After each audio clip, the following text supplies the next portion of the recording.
Well, welcome back, everybody, to another segment of Lewis at Large. Here's truly Warner Lewis from the flight deck, and of course, that means some very smart talk radio is in your future, and this segment going to be a fun one. We're going to be talking to Albert Podell. He is a former editor at Playboy, which would be an interview in and of itself, but he is also a prolific author. He has written a book, I believe it was called Who Needs Roads, or Who Needs a Road, that's still in publication after 5 decades.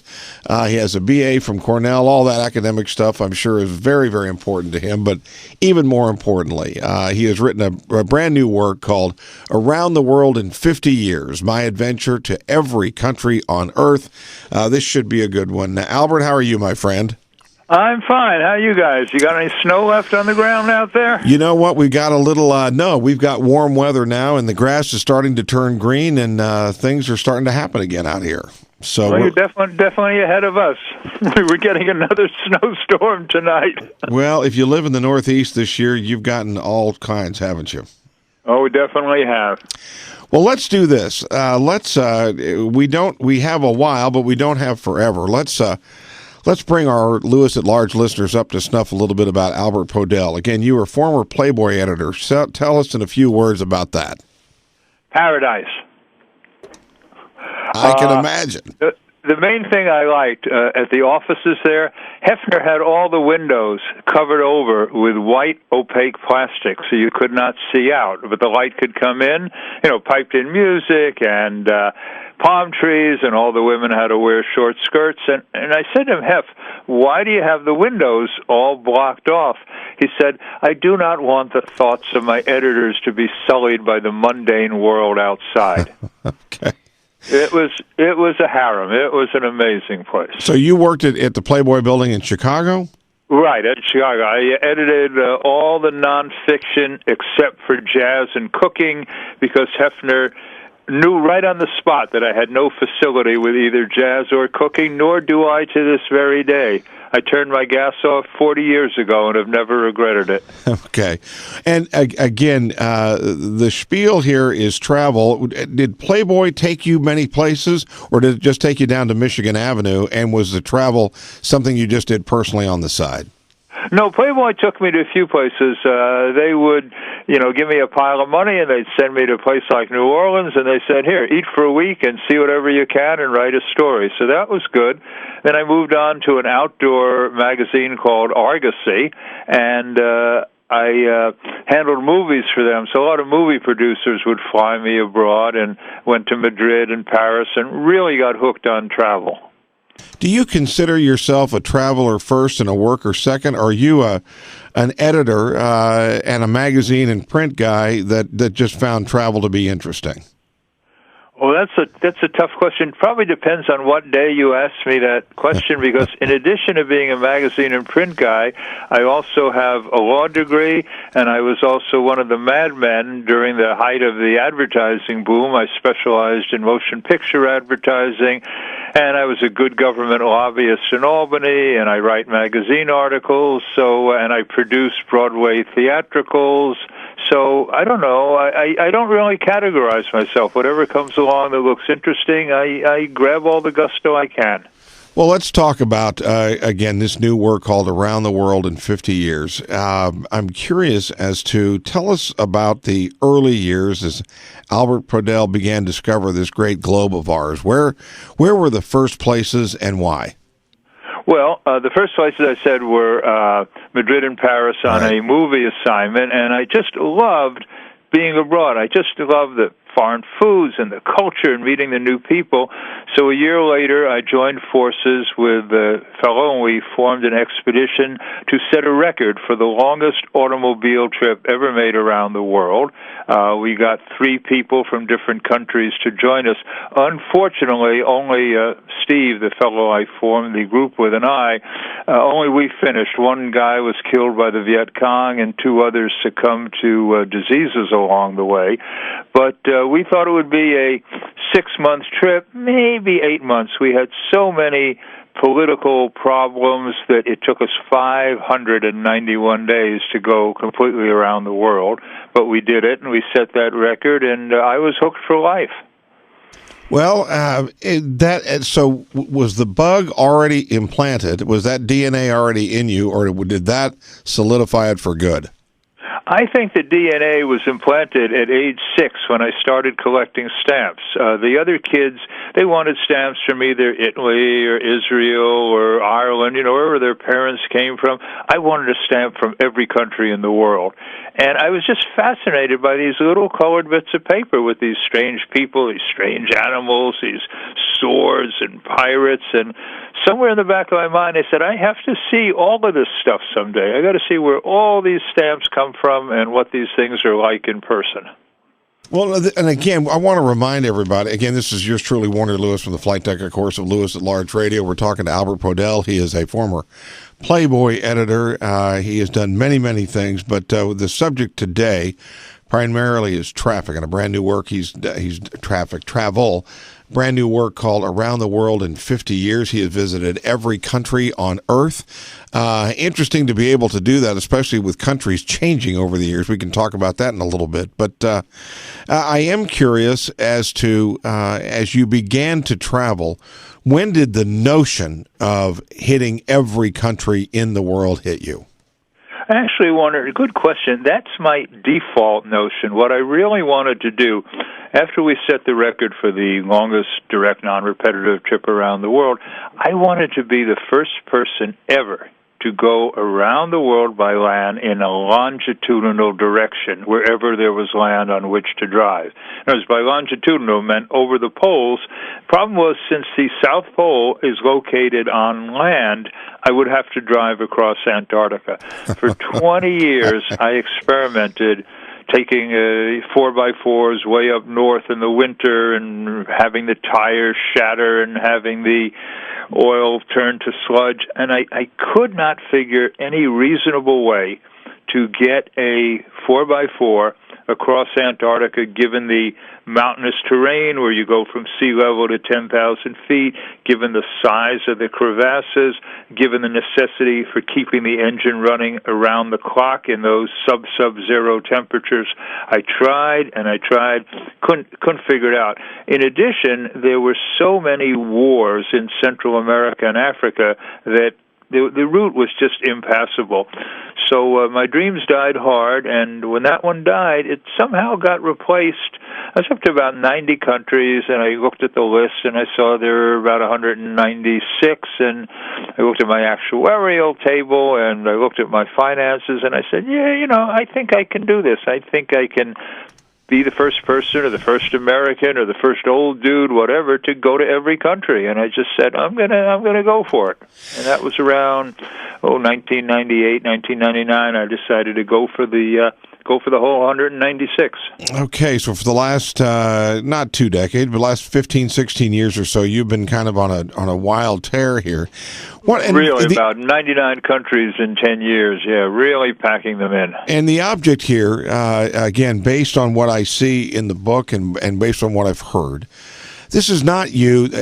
Folks, this is not him going to Paris, holding up in a hotel for a couple days and then moving on to the next country. You really got out, you saw these places, and really interacted with the locals, didn't you? Absolutely. I would stay in the inexpensive hotels where the locals stayed. I'd eat at the food stands where they ate. I would try and cross each country in at least one direction by land. I could not do that with the huge countries like Russia and Brazil, but most countries I was able to cross in one direction and see whatever there was to see there.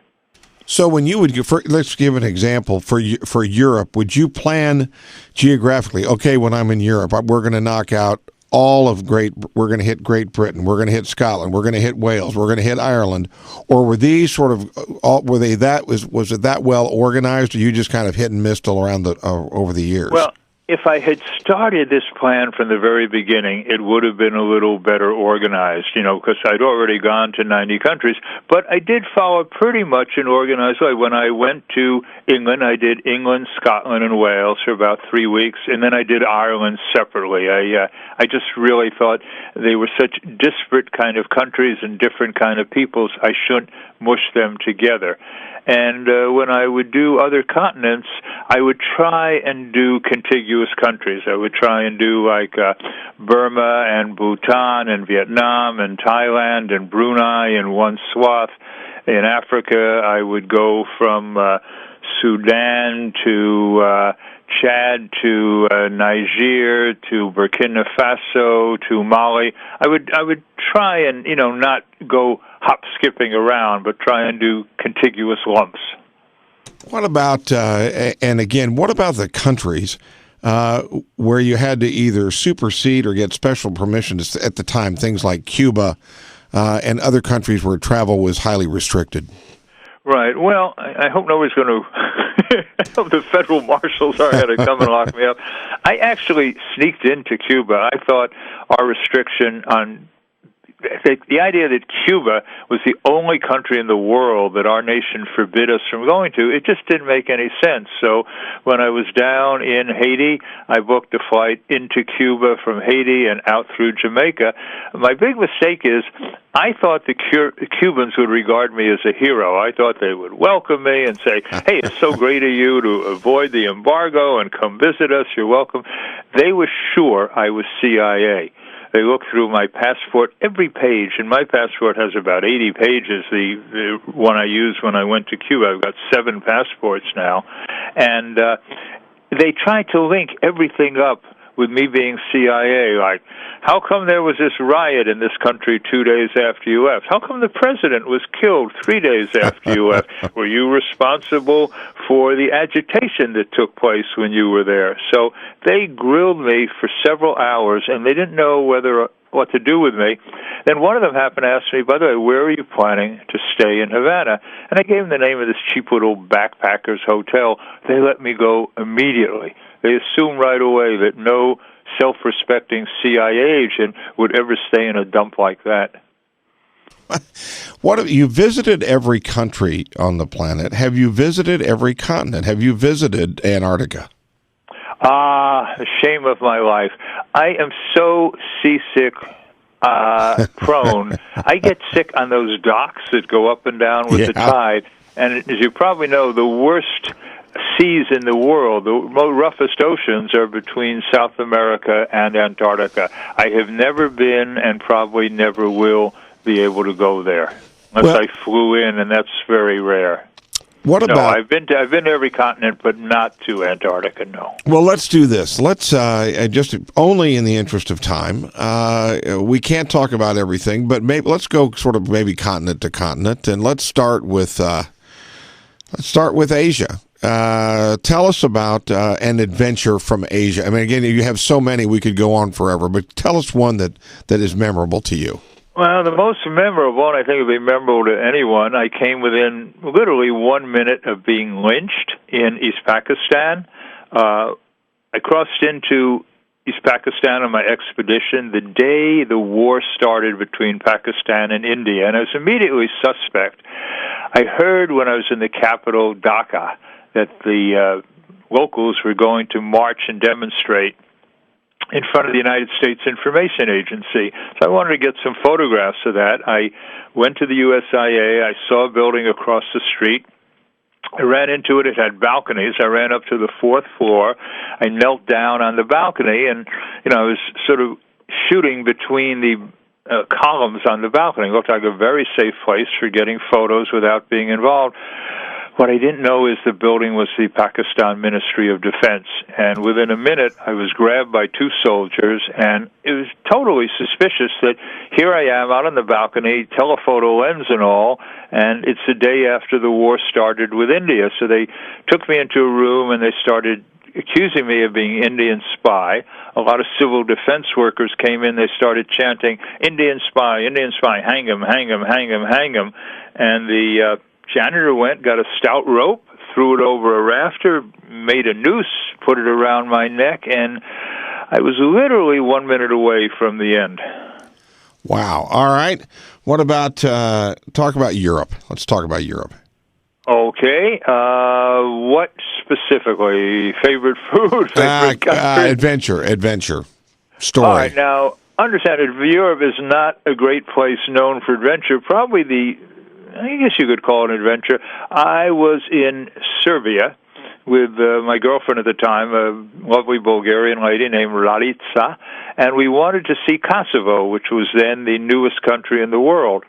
I knew that the Serbs did not recognize Kosovo, so when the border guard came on at the border to stamp my passport, I said, no, don't stamp my passport, just give me an entry card, because I knew they wouldn't let me back into Serbia if I had a passport stamp from Kosovo. Raleigh was 2 seats behind me. She forgot to ask for the entry card. They stamped her passport, and she, poor thing, we had to split up. She was not allowed back into Serbia, and she had to go a very roundabout way through Macedonia to get back to her Bulgaria. So that I guess, was quite an adventure for her, and it was an adventure for me because I didn't know if she'd make it okay. So it was very, very unsettling. I mean, they have this just ridiculous belief that the country doesn't exist.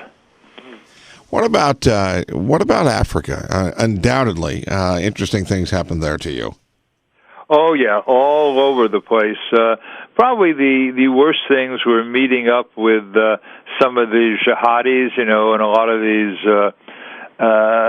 I used to carry a 4-leaf clover in back of my passport and tell people I was Irish. The jihadis, I usually told them I was Canadian, and they didn't seem to mind the Canadians, or you could tell them you were Swiss. They didn't seem to mind the Swiss, but it's gotten really worse. I mean, when I finally got to Timbuktu, it was really frightening. I mean, I had been comfortable for decades traveling in Arab countries, but it's gotten really progressively less safe. I mean, and if you carefully read the Quran, and if you read what are called the hadiths are the commentaries on the Quran, there are many exhortations that it is the duty of the Muslims, the believers in Islam, to forcibly convert other people.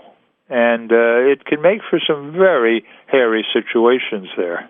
Again, we're with Albert Podell, former editor at Playboy, also a prolific writer in other media as well, and a brand new work called Around the World in 50 Years, My Adventure to Every Country on Earth, except not the continent of Antarctica. Well, that's not a country. You got to be fair. Yeah, it's true. No. Further to answer your question about Africa, on our first expedition there, we got stuck in a minefield in Morocco, and the mine removing people were not due back for 5 days, so we pretty much had to blow our way out of that minefield.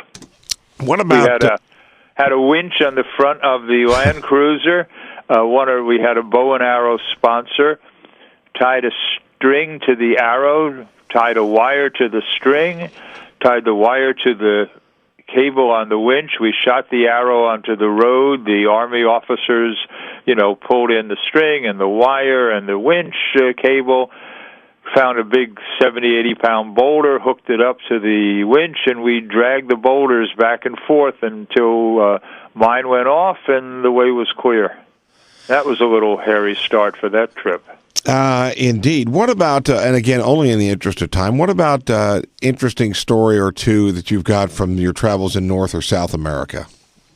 Okay. South America, it was not really an adventure, but one of the most interesting places I found. These are the floating islands in the middle of Lake Titicaca.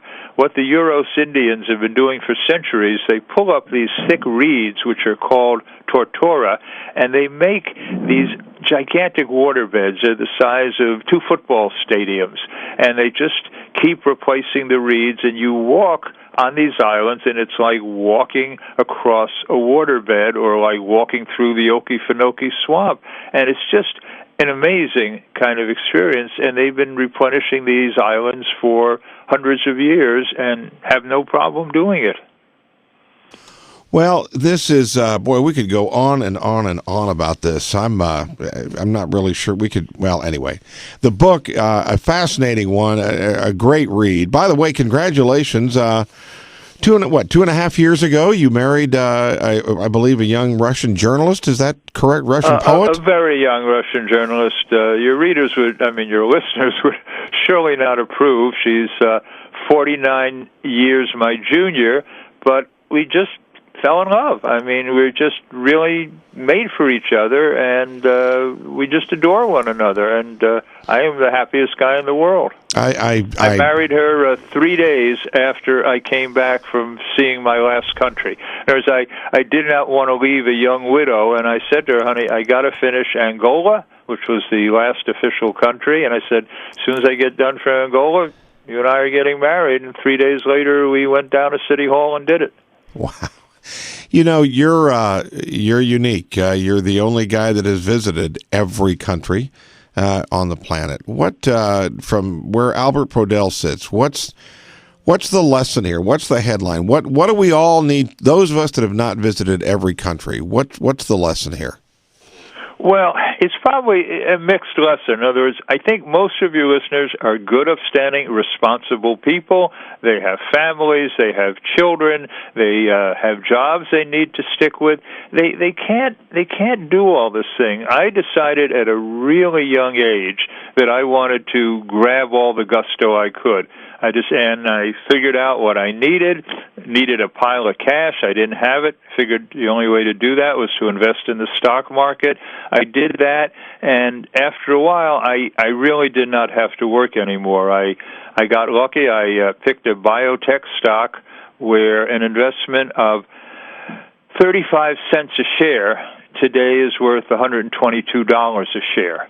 That's That'll do it. That'll do it 360 times. So if you put in 10,000, you come out with 3.6 million. So, most people can't do that. I got real lucky on that. And then I just had this philosophy that I did not want to go up the corporate ladder. I wanted to switch careers. I wanted to meet as many people as I could, travel as much as I could. I figured I got one life, and I wanted to, grab all the gusto I could. Well, I appreciate very much you spending time with us today to share these interesting stories with us. Again, the work is called Around the World in 50 Years, My Adventure to Every Country on Earth. It is published by Thomas Dunn Books, part of St. Martin's Press. Albert, how can people get a copy of the book and learn more about your travel? Well, they can either go to their local bookstore, they could go to Barnes & Noble or Indie Books or Amazon or Books A Million, or they could go on, if they're not sure if they want to do it, they can go on my website and read the great reviews. The website is albertpodell.com. And if any of them get bitten by the travel bug and they want advice on where to go and how to go, I have an ebook out. It's a 99-cent survival manual for the adventurous international traveler. And if that doesn't tell them all they need to know, I am listed in the New York phone book under Albert Podell. They can telephone me any afternoon or evening, and I will be glad to give them whatever tips I can. All right. Well, hey, listen, again, thank you so much, and would love to have you back on again sometime. Thank you, Louis. When the next book comes out, next book is going to be about my experiences at Playboy and with women, and if your listeners could handle that, I'd love to come back to Louis at Large. Hey, we take all types here. We're more than happy. Would love to have you back on. Thanks a lot. You bet. We'll be back with more right after this on Louis at Large.